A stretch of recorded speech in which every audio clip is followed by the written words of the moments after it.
Hey, what's up? My name is Jonathan Fink, and this is my audiobook series, free on YouTube. Up next, The Pokemon Gods Are Real, Chapter 10, The Sacred Places.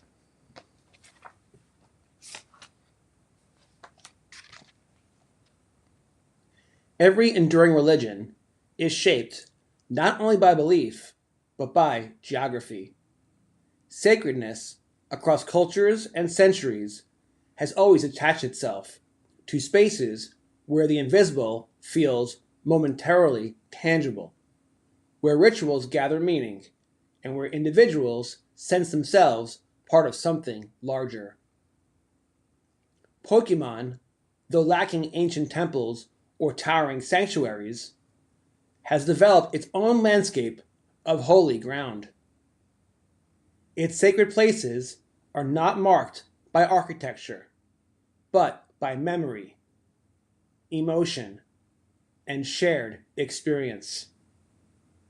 The earliest sacred places were profoundly ordinary, such as playgrounds, cafeteria tables, and bedroom floors scattered with cards.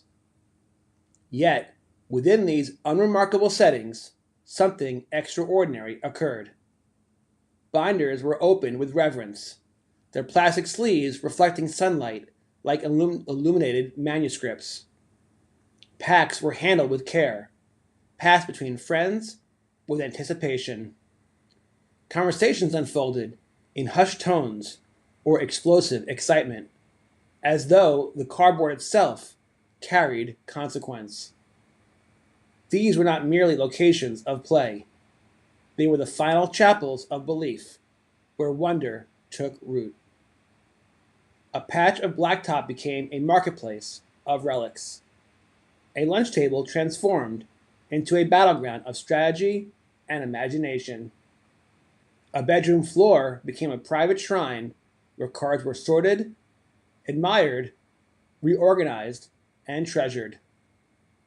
The holiness of these spaces did not arise from permanence, but from intensity. Meaning was created by attention, by emotion, by the collective agreement that what occurred here mattered. With time, the sacred geography expanded. Card shops emerged as the first intentional temples of the Pokemon faith. Whether dimly lit and cluttered or bright and meticulously arranged, these spaces radiated significance. Behind glass counters rested sealed boxes, graded slabs, and raw singles, displayed with the quiet authority of a museum artifacts. To enter a card shop was to cross a threshold. Outside existed ordinary commerce. Inside existed ritualized exchange. Voices softened. Movements slowed. Decisions carried weight.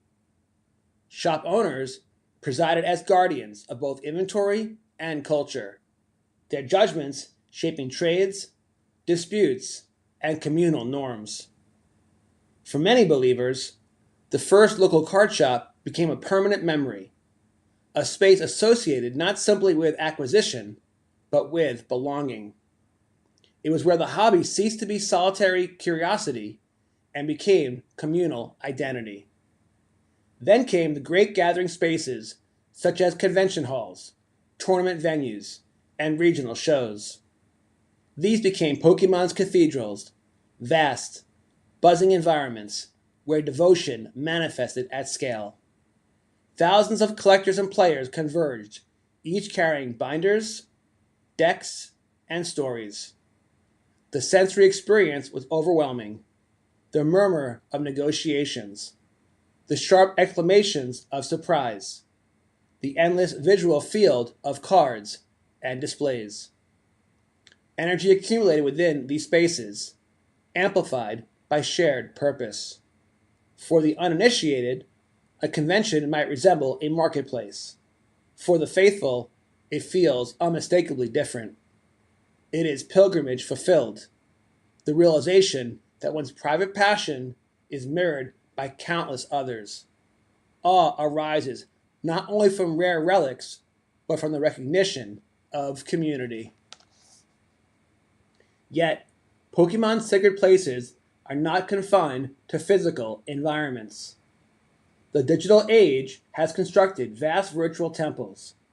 Discord servers, live streams, forums, and social media platforms became spaces where believers gather without regard for geography or time zone. Here, rituals persist in altered form. Pacts are ripped before unseen audiences. Trades are negotiated through text and image. Victories and disappointments are shared instantly, reactions cascading across continents. Though intangible, these spaces generate genuine presence. Devotion does not require physical proximity. Emotion travels effortlessly through screens and community forums around shared language and experience. The altar may be digital, but the reverence is authentic. Bonds formed in virtual spaces often prove as meaningful as those formed across tables. These spaces, invisible to the broader community, function as private sanctuaries. Their significance lies not in rarity or spectacle, but in continuity, the preservation of memory, identity, and emotional connection. The sacred places of Pokemon reveal a deeper truth about the hobby. Collecting may appear solitary, yet its emotional force is profoundly communal. A remarkable pull experience alone generates excitement.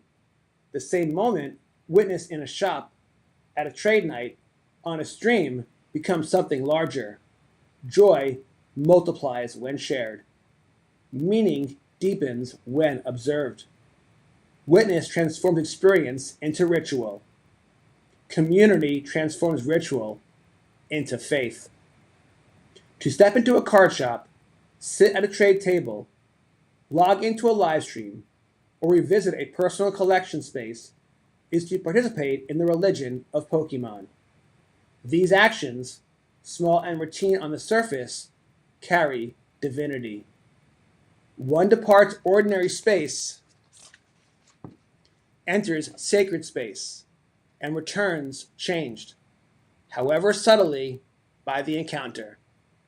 Within these places, fortune and friendship intertwine. Chance and meaning coexist. Trading cards becomes communion in Pokemon's sacred spaces. End of Chapter 10. Up next, Chapter 11, The Cathedrals. If you enjoyed this chapter, please drop a like. If you really enjoyed it, please subscribe. Thank you so much. I appreciate you. God bless.